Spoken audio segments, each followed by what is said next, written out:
Hi, I'm Jim Taylor. Welcome to In Favor Resources and to this teaching series called Your Words Are Powerful. This is what God says about what you say. And so far we've learned that it's important. Speech is a precious gift given to us by God for a reason.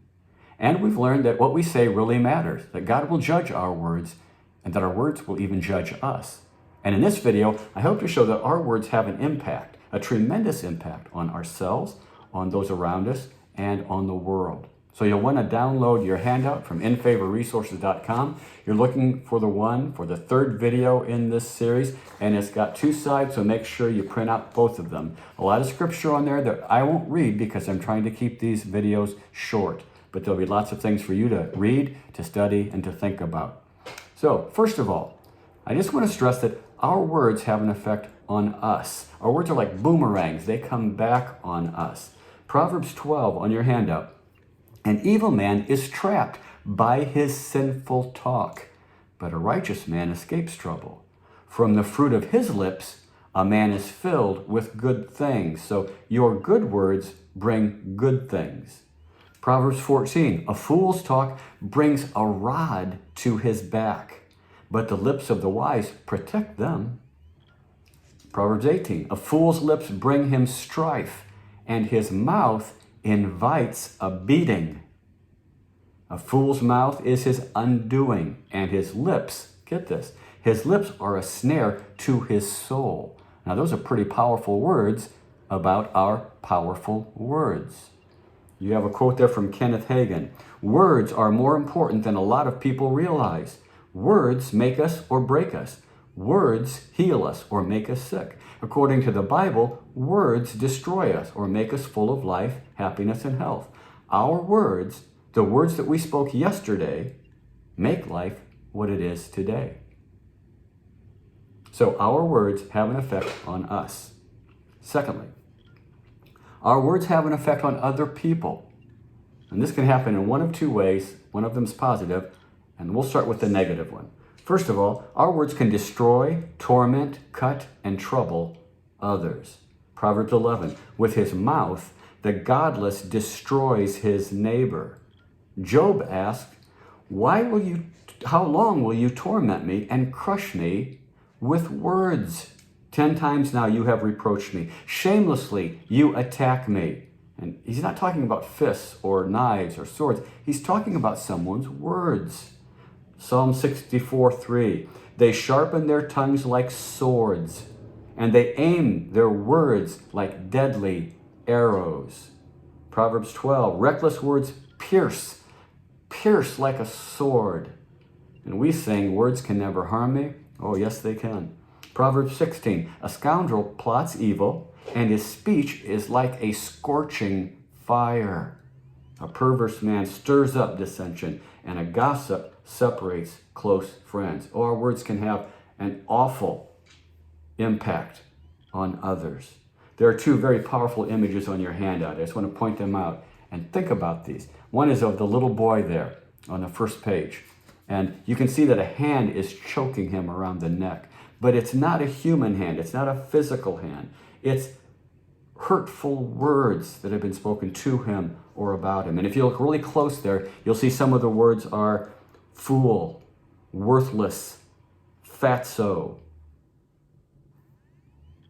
scum, and others. I mean, it's a haunting image to see the tears and the look on that boy's face. Oh, our words can do great harm to others. Now, that's the negative side, but the positive one is this. They can also bring life, healing, strength, and encouragement to others. Again, verses, Proverbs 10:11, the mouth of the righteous is a fountain of life. Proverbs 10:21, the lips of the righteous nourish many, feeds them, helps them grow. Proverbs 12:18, it said, the tongue of the wise brings healing. Turn your handout over there. Proverbs 16:24, pleasant words are a honeycomb. They're sweet to the soul. They bring healing to the bones. We're talking about words bringing healing to the bones. Isaiah celebrated the fact that the Lord had given him an instructed tongue, he says, to know the word that sustains the weary. Oh, that's powerful. The word that sustains the weary. And then Ephesians 4.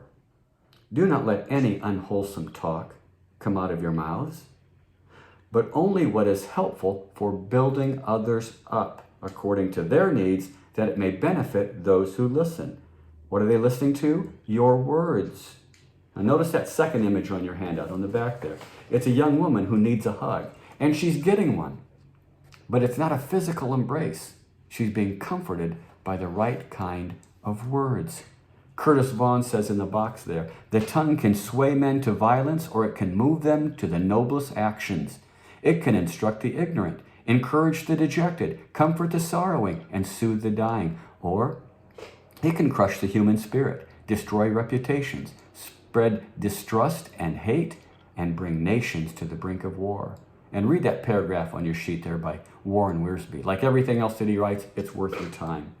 But finally, our words have an impact on us, they have an impact on others, and finally, our words have an impact on the world around us, outside of those near us. Now, not kidding on this one. Proverbs 11:11 says, through the blessing of the upright, a city is exalted. The entire city is affected. The entire city is lifted when righteous people bless it. And on the other hand, by the mouth of the wicked, it is destroyed. By their mouth, a city is destroyed. You might want to read the story again in Genesis 18 when Abraham intercedes for Sodom and Gomorrah. And you'll see that by the words that one man spoke to the Lord, an entire city could have been saved. So I encourage you to take a moment to think about it. Have you brought trouble on yourself today, or have you brought blessing on yourself by the way you have spoken? Have you choked anyone today by what you said to them or about them? Have you hugged anyone today and comforted them with your powerful words? Have you blessed your home, your neighborhood, your city, your nation today? Oh, your words are powerful. Your words have an impact. They affect you. They affect others. They affect everyone around you. Now, please join us for the next video in this series, because this one was the hardest principle for me to accept, and I fought it and fought it. And I'll explain to you why I accepted it. It's our words are necessary, not just powerful, but sometimes they're necessary.